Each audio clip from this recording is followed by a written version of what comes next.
Big news came out yesterday afternoon regarding our Philadelphia Phillies. But before we get to that, welcome into Phillies Daily, everybody. I'm your host, Mike Kennelly. Make sure you guys subscribe for more Phillies content right here on Phillies Daily. Now, the playoffs, MLB playoffs here are still going on. We all know the Phillies, unfortunately, were eliminated in 4 games by the defending World Series champion Los Angeles Dodgers in the NLDS. But the playoffs still go on without the Philadelphia Phillies. The ALCS, that began on Sunday. The Seattle Mariners beat the Toronto Blue Jays in Game 1, 3-1 to take that 1-0 lead in the ALCS. Now, while I'm making this video, I should say I'm doing this Monday night. So currently, the Mariners and Blue Jays game is going on, and the Dodgers-Brewers game has not started yet. So at the time of making this video, the Mariners are up on the Blue Jays 6-3 in the 5th inning of Game 2. They already have that 1-0 lead in the series, so on their way to potentially going up 2-0 over the Blue Jays. As I mentioned, Dodgers versus Brewers in the NLCS. That is Game 1. That was last night in Milwaukee for that series there in the NLDS Game 1. Again, I was making this video Monday night. Today is Tuesday. So that was Game 1. Game 2 of the NLCS between the Dodgers and the Brewers is here tonight, 8:08 p.m. on Tuesday. So you can watch that if you got nothing else going on. The ALCS will resume tomorrow on Wednesday. Now, to the Phillies, I did mention there was some big news regarding our Philadelphia Phillies that came out yesterday, Monday afternoon, and that is regarding Phillies manager Rob Thomson. A lot of people thought Rob Thomson may have been on the hot seat, obviously losing in the NLDS to the Dodgers in 4 games after winning the NL East for the 2nd consecutive season. A star-studded team, a World Series championship caliber team at that for the Phillies in 2025. They came up short, had that first round bye, lost in 4 games, lost that series 3-1 to the Dodgers. And then, obviously, that can go back to, as well, 2024. They won the NL East for the first time since 2011 in 2024. First round bye, and then lost to a red-hot New York Mets team in 4 games as well in the NLDS. So that was 2 consecutive really good regular seasons by the Phillies under Rob Thomson. A very good team, a championship caliber team that came up short, that were eliminated in their first round of the playoffs in back-to-back years. Obviously, those first 2 years of Rob Thomson, very good for him, but the last 2 years, not very good with an aging veteran roster that should have really have a deep playoff run and a World Series shot here in the last couple of years. They did not win it as a group. Rob Thomson was not a World Series championship manager here for the Phillies through his first 4 years of his managerial career in Philadelphia. But regardless of all that, Rob Thomson, it was announced and reported that he is going to be returning to the Phillies as their manager in 2026. So yesterday's video, I was talking about my quick little offseason plans for the Phillies before I get into a huge deep dive throughout this process of the offseason and when free agency and all these trade rumors started heating up, especially to set up our 2026 team. I had mentioned that I thought it was time that the Phillies should move on from Rob Thomson. Came up short with these really good teams these past 2 years in the playoffs. Just, you can't keep running back the same team, the same thing year after year after year. I thought they should move on from him. I thought it was time, but he will be back 2026 as the Phillies manager. He has had a very good tenure as the Phillies manager. His record is 346 and 251 in the regular season since he took over as the Phillies manager mid-season back in 2022. He took over for Joe Girardi that season. Obviously, we all know how that turned out. The Phillies went on a magical run there in 2022 with Rob Thomson as their manager. Brought them all the way to the World Series against a very good Houston Astros team. Eventually came up short there against the Astros in 6 games in that World Series. But nonetheless, they were snuck in as the last wildcard team that year. They were hot. They made a World Series push. They really had a great chance of winning it as well and just came up short.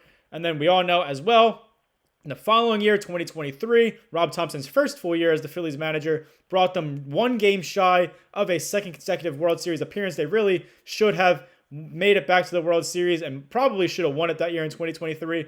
But some bad decisions, some just poorly timed offensive mistakes and pitching mistakes and defensive mistakes, all that kind of stuff, managerial mistakes there in the NLCS against the Arizona Diamondbacks. They lost in Game 7 there to not go back to the World Series for a 2nd consecutive season, but they still won the NL pennant or no, that was the NL pennant in 2022, World Series in 2022, not championship, but made it there. But they were one win away from a second consecutive NL pennant, second consecutive World Series appearance there in 2022 and 2023, but did not happen. And now we all know, obviously, the past 2 years, they were wildcard teams those first 2 years with Rob Thomson as their manager. The past 2 years won the NL East with Rob Thomson, but came up short in the playoffs, losing in the first round in the NLDS.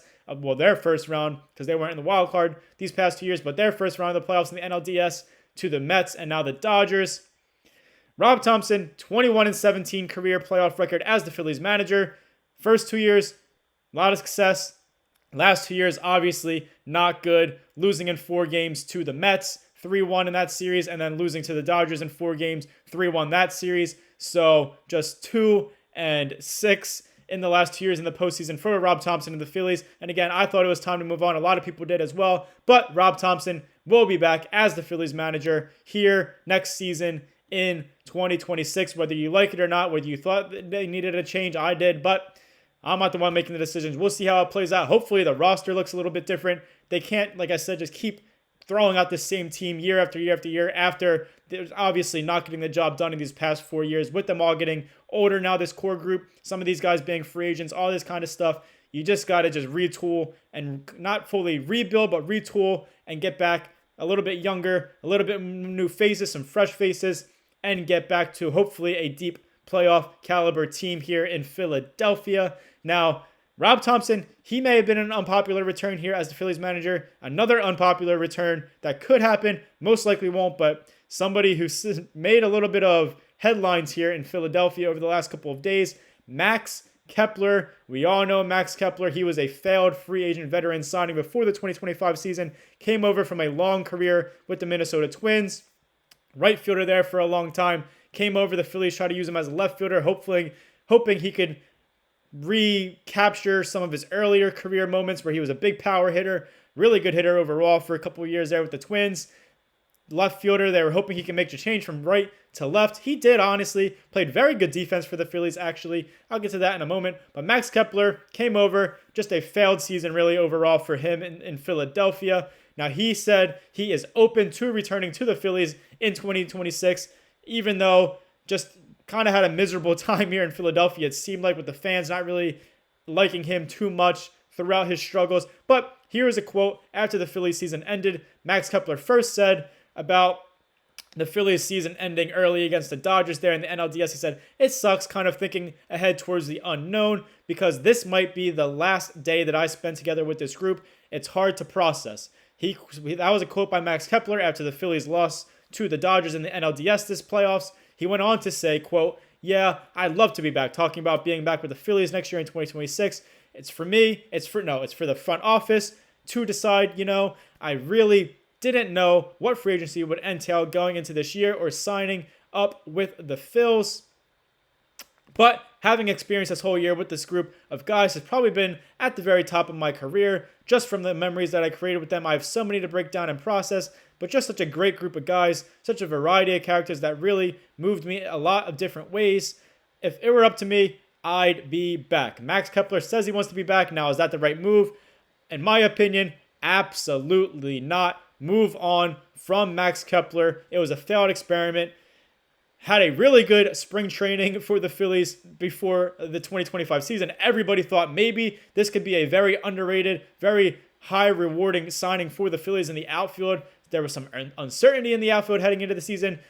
Veteran guy with some prior success in his major league career. Had a really good spring training. Everybody thought this could deepen the Phillies lineup incredibly. Have another 20, 30 home run kind of guy there in the lineup, driving runs, hitting extra base hits, all that kind of stuff. Just did not work out for Max Kepler. Season average was at .216 batting average for Max Kepler with the Phillies in his first year with the team in 2025. 18 home runs, so the power was there a little bit. 52 RBIs. He was platooning for most of the year out in left field and then in right field towards the end of the year with Nick Castellanos. He did heat up as the season went on. Not really, as at the end of the season. Most of the season, not good for Max Kepler. But at the end of the season, he did heat up a little bit. .273 batting average in the month of August. Lower in the month of September. He started the September pretty hot, carrying over from August. But as we got to about the midway point of September and towards the end of September, kind of cooled down into the playoffs. He had a 228 batting average in September. Again, kind of started hot in the first half of that month, but again, just a little bit better of performances out of Max Kepler in those final 2 months of the regular season with the Phillies after a horrendous, really just season overall with the team. He did play, to his credit, very good defense for the Phillies, which was kind of shocking, moving from right to left. Pretty much a right footer throughout most of his career with the Twins. A little bit of different position out there and left. Still a corner outfield spot, but it is different.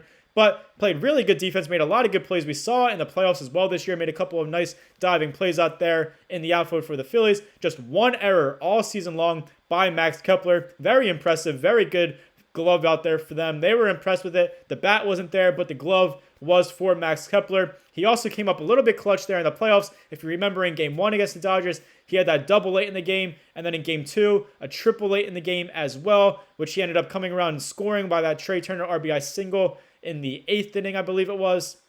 The Phillies' comeback attempt fell short there in the 9th inning, as we all know. But he did have those 2 big extra base hits, a couple of nice diving plays in the playoffs. Heated up a little bit at the end of the season, but still, that was not enough for the Phillies to consider re-signing an aging Max Kepler, who had a very bad season overall for the team. Hasn't been great the past couple of years either. That's why the Twins kind of moved on from him and let him walk in free agency. Just not worth paying Max Kepler that money. You got to try to change the outfield. I've mentioned possibly looking to trying to trade Nick Castellanos, who has one more year left on his deal for 2026.